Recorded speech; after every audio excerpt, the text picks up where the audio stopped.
Hey guys, welcome back to the channel. It has been a very long time since I've done anything on here, but I decided to start recording some new videos because I'm getting ready to do something that most people will consider extreme. Most people will consider unorthodox. Some people will even consider it dangerous. But I wanted to document what it is that I'm going through, what I'm experiencing, and I didn't have a really great way to do that other than to simply open my life to everyone that might be interested in seeing what's going on, might be interested in following what it is I'm getting ready to do. It has been said that extreme problems require extreme solutions, and I am about to engage on what I hope is an extreme solution. So what is the problem? Well, primarily my problem right now is quality of life. Now, for those of you who don't know, who have not been following what's been going on with me, who aren't close friends, I'll just have to open up a little bit about what happened last year.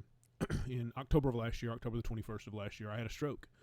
And it was in dealing with, it was a minor stroke. I don't have any significant lingering problems for that. Was able to get to the hospital very quickly, was able to have ATP applied very quickly, and regained all of my functionality. Lots of prayer, lots of people reaching out on my behalf, and had a fairly full recovery from that. I'm still dealing with a few little things. Primarily the vertigo. The vertigo is very bad some days, but most days I'm living a relatively normal life as long as I'm seated, as long as I'm not up trying to tap dance or something. So, but there are some things that are lingering, some things that have just been going on for decades, essentially, and some things that in the process of evaluating what was going on with the stroke that we also discovered.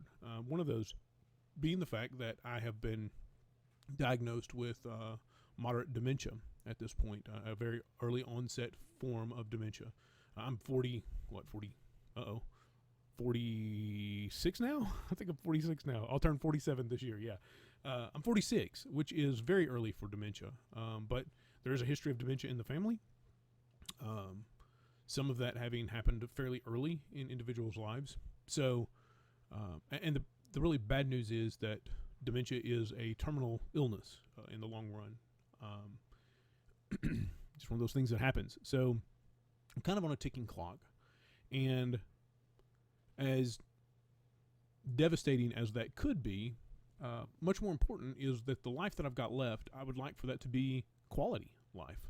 And I have had a problem for the last decade and a half with my weight. I now understand that I've always been heavy. When I graduated high school, I weighed 232 pounds. I got down to 232 pounds, and I was sitting at 9% body fat at the time. I was trying to get into the Navy.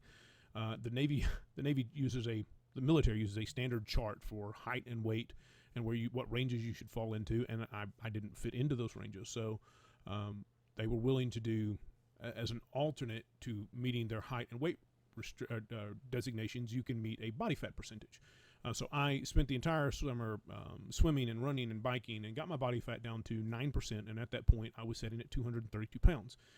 Now, unfortunately, because of a back injury that I had suffered in junior high playing football, I ended up being unable to join the Navy, but immediately thereafter, I got very heavily involved in martial arts, particularly MMA, as well as some other competitive forms of martial arts. And I fought when I was fighting very actively. I fought between 255 and 275, so I've always been a big guy. Anyone who knows me knows that I'm a big guy. But then I got married. I got comfortable, and I had kids. I know that every woman who has a kid who becomes pregnant gains weight, but apparently so does a husband. And I gained a significant quantity of weight over the 5, 6, 7 years that we were actually actively having children, being pregnant, those sorts of things. So, and I've had a pretty miserable time taking that weight off. Once weight is on, it can be very difficult to take off. And I have reached a point now where I broke an ankle 13 years ago now, almost 14 years ago now. It'll be 14 years this October. I broke an ankle. So some of the traditional things that I did to stay in shape, I've used to be a very active runner. I really enjoyed running. Long and short, some of the very traditional sorts of things that I did to maintain my weight are simply not a possibility for me, A, with where my weight is, and B, because of the injury. So I think if either of these weren't true, if I wasn't injured or if my weight weren't quite so high, I would probably be able to do some of the things that I enjoy doing for physical exercise. So what is all of that to say? All of that is to say that I'm getting ready to do something radical. I have discovered an individual. Now, anybody who's known me for a really long time knows that I'm pretty prone to using my body as a experimental lab, if you will. I will find these interesting things, or now I should say, I should qualify that and say I've never done anything illegal with my body. I wouldn't do those things. But if there's a fad out there that claims that it can do something, I'm pretty prone to go, okay, well, let's find out whether or not you can actually do what it is you say you're doing. So I've used my body a lot over the years as a laboratory, if you will, and I'm getting ready to do the same thing again. There is an individual. His name is Walter Kempner. He was a physician from 1930s until the 1990s. I think he passed away in 1997. But the papers that he wrote, the work that he did, he had a 100% record. And I don't know a lot of doctors that can say they've got a 100% record for anything. But he's got a 100% record for curing diabetes, type 2. You can't cure type 1 diabetes. Type 1 diabetes is a hormonal failure in the body. But type 2 diabetes, which is almost entirely to do with diet, he had in his practice a 100% cure rate for those who followed the protocol.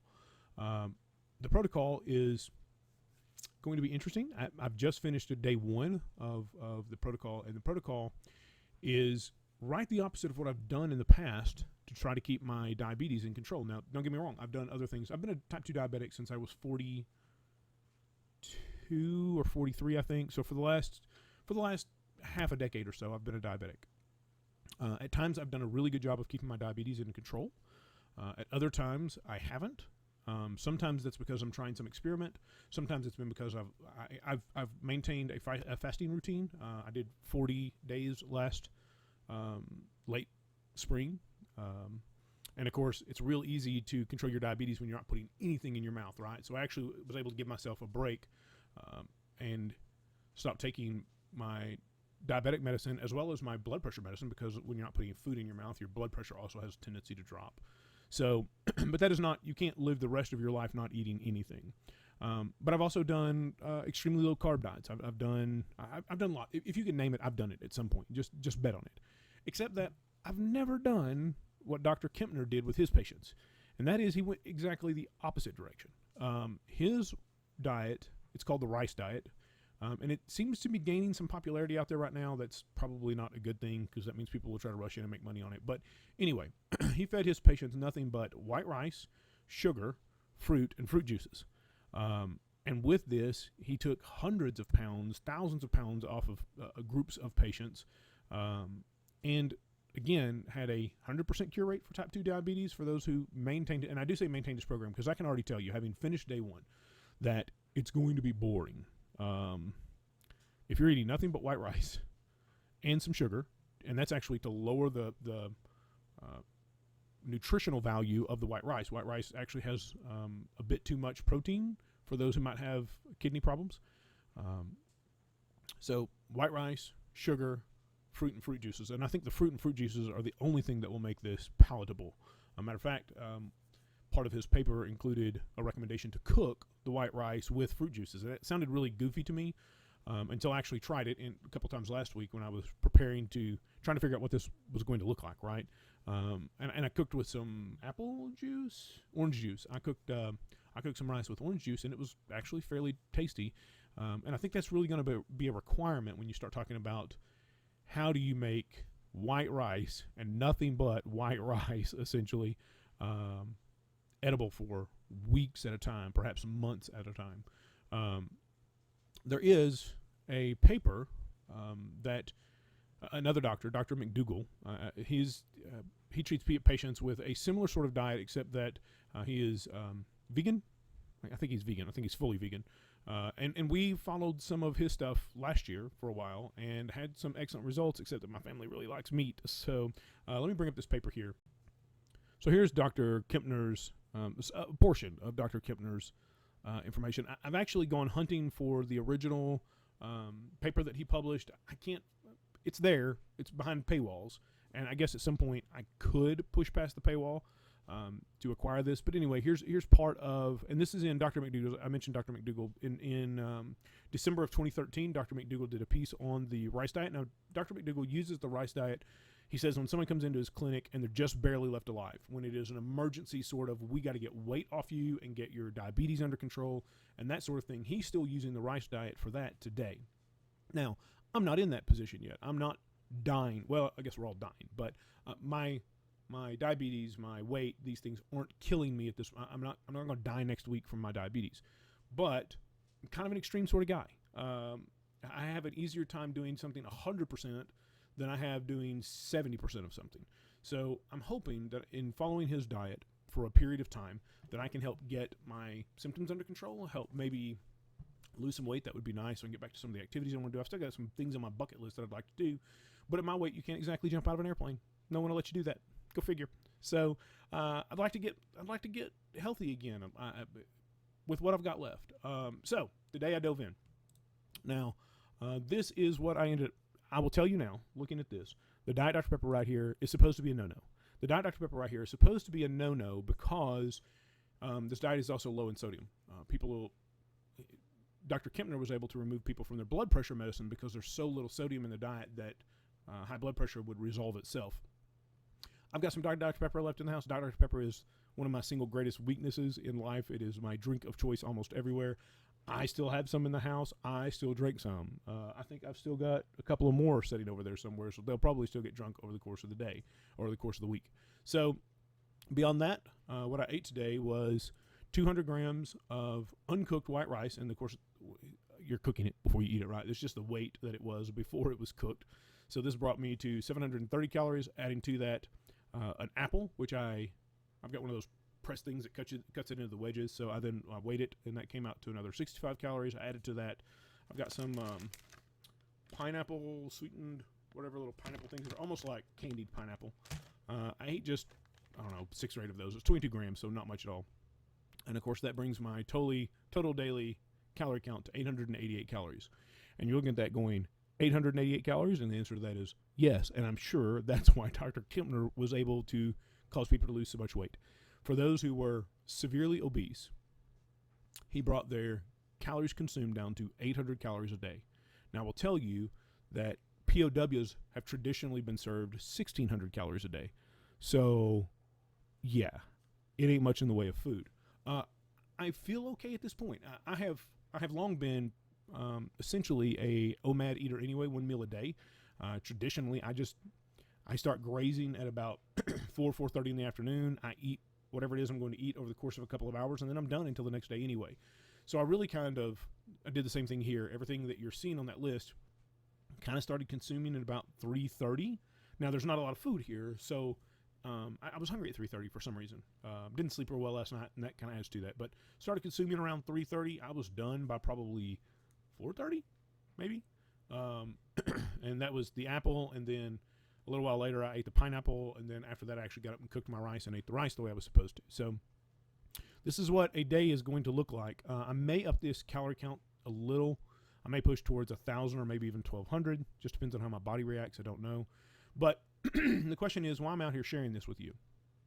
I'm out here sharing this with you because I think I probably need the accountability, if nothing else.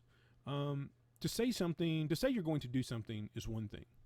To tell other people you're going to do something is a whole nother. It creates this bond of trust between you and me. I've said I'm going to do it, and some of you will flat out be asking me at some point, hey, how's it going?